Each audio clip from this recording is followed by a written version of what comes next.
All right, welcome back to another episode of the DIY Workshop. It's a bit cold outside, and that's hence me wearing a little bit more thicker clothing. Today we're going to finalize the whole battery relocation thing and see if it actually everything turns on and I don't burn anything in the process. So yeah, stick around and let's get into it. Okay, so I'm getting this distribution board for ground here. So I drill these two holes.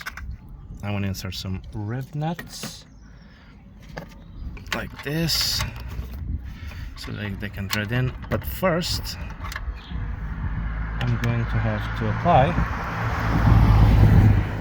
a little bit of paint just so that it covers the bare metal.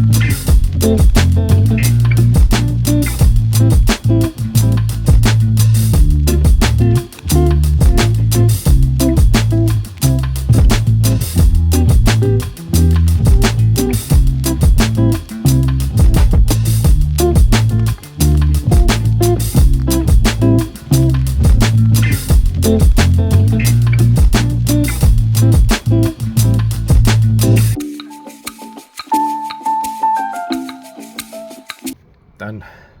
It actually gives me slack here, which is good. There you go. Nicely done.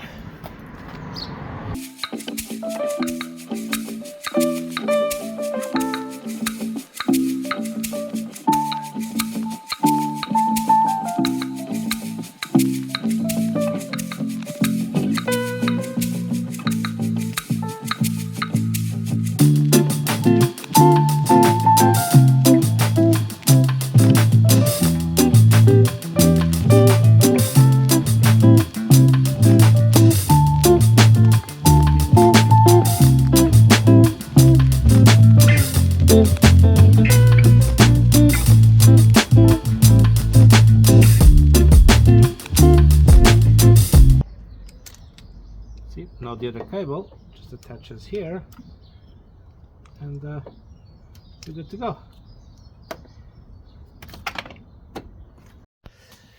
Okay, so for the quick release connectors, what I'm planning on doing is first trim this bit so it accommodates the thicker cable. Second, flatten this out and flatten this out. Drill a hole here in the middle so that the screw can go in. So it will be something along like this.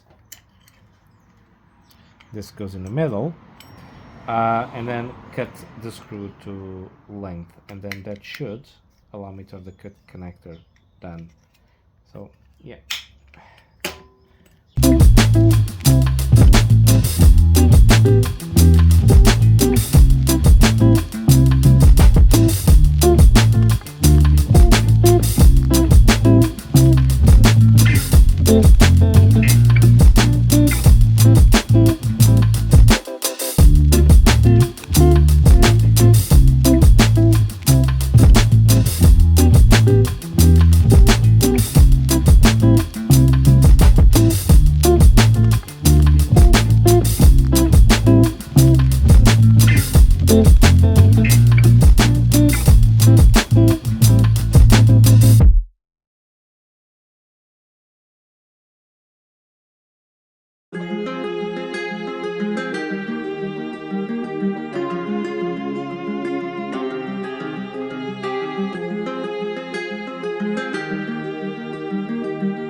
Yeah, not bad. Don't even need to cut the cable. Yeah, maybe. Yeah. Need to cut these little tabs here a little bit just to... no, I can't cut the tabs because otherwise this will just start flapping around. I'll need to trim the edges of this copper bit, and then yes, I will cut here.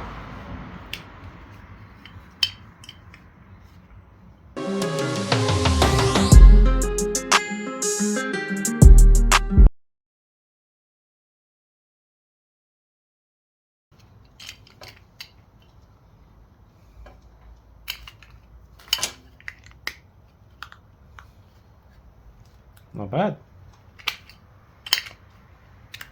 Okay, now of course I need to either trim the screw and then flip it upside down so that this is all more flush with the battery. And I will maybe chop up just a tiny bit more.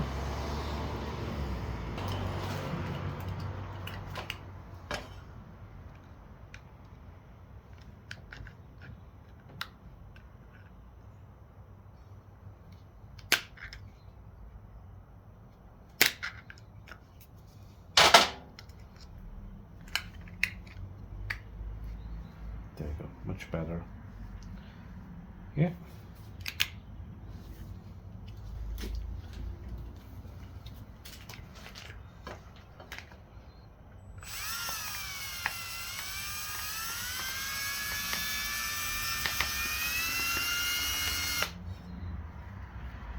Just to make this a little bit prettier, I do have a Dremel with some sandpaper, and that's what I should be doing. But there you go. Well, now we do exactly the same for the negative one.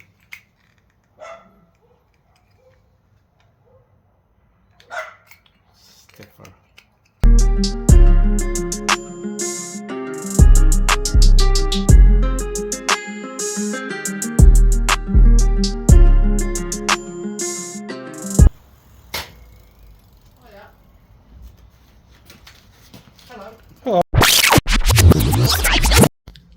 Okay, so I got an interesting one here. While I was working on the battery relocation, a man, I found out later that he owns the local tire shop. He was passing around and he said, "Hey, you, I wanted to talk to you for quite some time. Do you want a body kit for an RX-8? I was like, hell yeah. So he was like, yeah, I have a friend of mine that is selling his, and I got a store here in a shop. Do you want to pop in and have a look? So I did, and guess what? There it is. I got myself a Veilside body kit for my RX-8. It still needs some painting. It needs a lot of cleaning because apparently this has been quite some time that has been in storage. But yeah, luck of the draw, isn't it? So yeah, now I have a Veilside body kit for my RX-8. That's going to be for later. Let's crack on with the current work and then see how it goes.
Okay, so this is what I'm going to do. I'm going to disassemble this, because if you open this little adapter here, you see the 60 amp fuse. That's for the power steering, which connects to this. but if I disassemble all of this, I should be able to separate these cables that need to be fused and then the main power cable. And what I have for this is, going to the garage, this power distribution block, and this is how it's going to go. You're going to have the main power cable coming from the battery that connects here. We'll have a 200 amp fuse. Usually wouldn't need it because I have a breaker, but it's better be safe than sorry. And then the other power cable will connect here. This one here will connect to the power steering, and it will get a 60 amp fuse here, and it will give me extra power outlets that are going to be fused for me to use to other things which I've already planned. So yeah, that's the idea. So what I need to do, apart from disassembling that bit, is to make this little a little bracket that does this or this or something. I don't want to be in the way of the air intake, but I don't also for it to be in the way of any wirings that come from this side. So if I give this clearance, I might be okay-ish, or maybe if I move it around here. Either way, I need to think about it. I need to build a bracket for this to stand, and I'm thinking about something that connects from this area here, maybe to one of these areas, or even this screw, so that it elevates and it doesn't shake around. Yeah, and then we're basically done. Okay, so to make that bracket, I'm going to use scrap that I have, and this was a piece of my old gym bench, which I transformed into my welding trolley left over. Just going to chop this, and I'm going to take it to the car to measure to see if I can use this section here, and then maybe chop here, and use this bit just to make a 90-degree angle if this is the right height. And then for the base plate, I'm going to use this, which is the base plate of an old chair, which I then transformed into that. I'm going to cut this little area here. That's what's going to slap onto the side of the frame on the car. And this here is going to be the base where this fits. Interesting enough, they already have a little hole with the same size. So I'll just mark the other one here. I've also cut a little extra bit of foam that will be here because this distribution box has these screws there, and I'm not a huge fan of it. So I'm going to have a little base on top of it. So now let's get to cutting. And remember, kids, it's not hoarding if you get to use the stuff that you're hoarding it.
Okay, so I put the rivets there with some epoxy as well. As you can see, it is pissing down rain,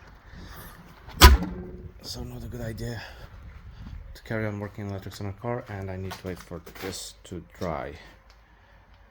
So yeah, it's literally now just waiting. Okay, so now while I wait for all of this to dry so I can put it on, this is the top box of where the ECU is, and I'm going to install this heavy-duty bus bar. Again, thinking ahead, I have things I want to connect here, and from here, it's going to have a connection that's going to go all the way across the car into one of these areas of the power distribution block. So that's why I also got extra fuses and so on. So yeah, so what I need to do is literally just open this up, line it up, mark these 4 holes, and then drill them through this plastic cover. I might put some reinforcement here at the back, and I need to make sure that whatever sticks out in terms of screws doesn't hit anything vital in the car. So yeah, it's pretty straightforward, this one. Just drilling through plastic.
Okay, so I just need to drill 2 little holes here, and this is for planning ahead for something, and then I'm good to put this on the car.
So this is how it is. The original positive cable, and this is for the power steering. Connects there with a 60 amp fuse, a 200 amp fuse that goes down to the battery. And now what I'm going to do is I'm going to run the negative cable. I'm going to run it around here, and it's going to connect to the original cable by using this. So I just need to put the terminal, put some shrink wrap, and plug it in, and we are good to go.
And there it is. I could actually just start the car now, but I'm going to do something different. I'm going to connect a cable from here, run it around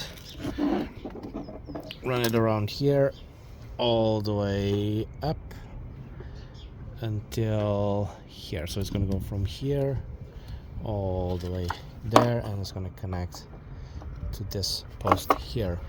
The reason for that is I want to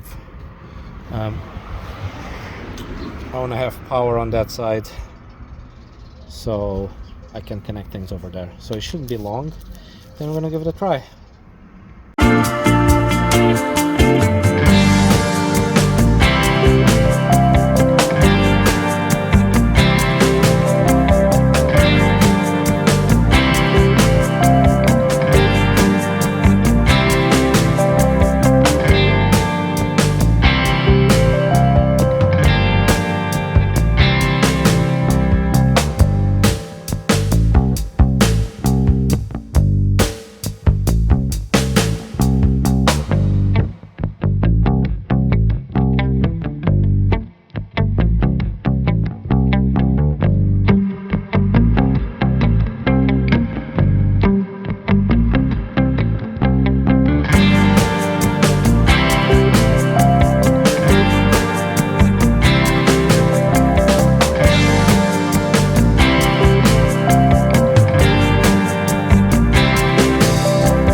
Okay, so I ended up putting some zip ties here just to keep this from flapping around, because if I over tighten the screw, the little tab on this side that allows this to stay properly closed, because this kind of bends. So just an extra precaution.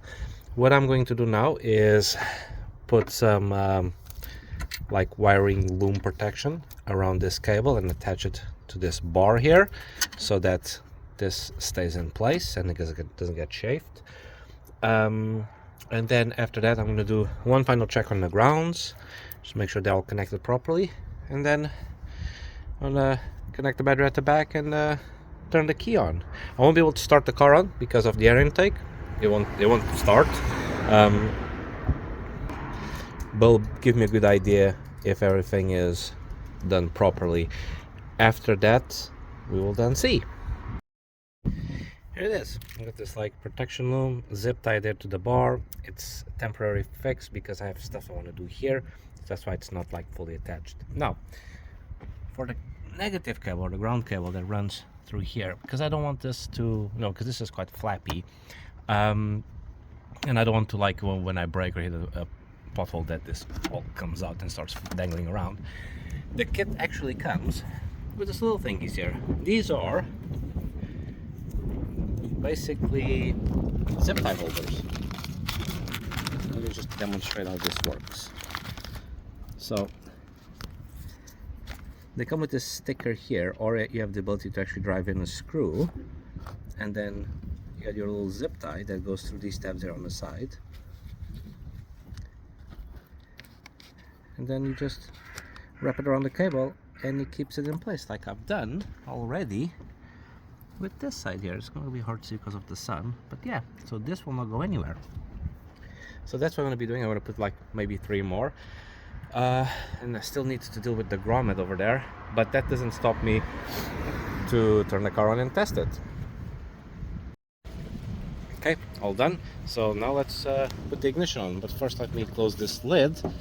It's too windy and I don't trust that things are not going to fly off. Actually, this grommet out here.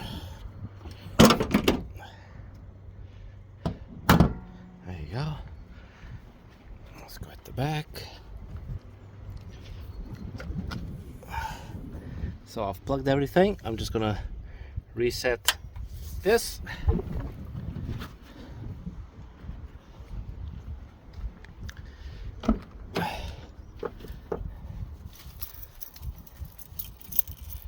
Key on. Well, as you can see, it has power.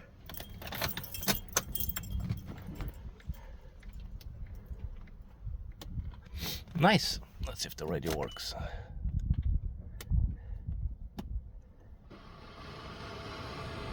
It does. So yeah, there you go. Now for me to turn it on, I need to put the airbox on, but that's for later. And there you have it, 3 parts on how to relocate a car battery. So either way, that's all for you guys today. So you know the drill. Like, subscribe, hit me up in the comments, see what you want to see next. Let me know what you want to see next, and I'll see you on next week. Take care.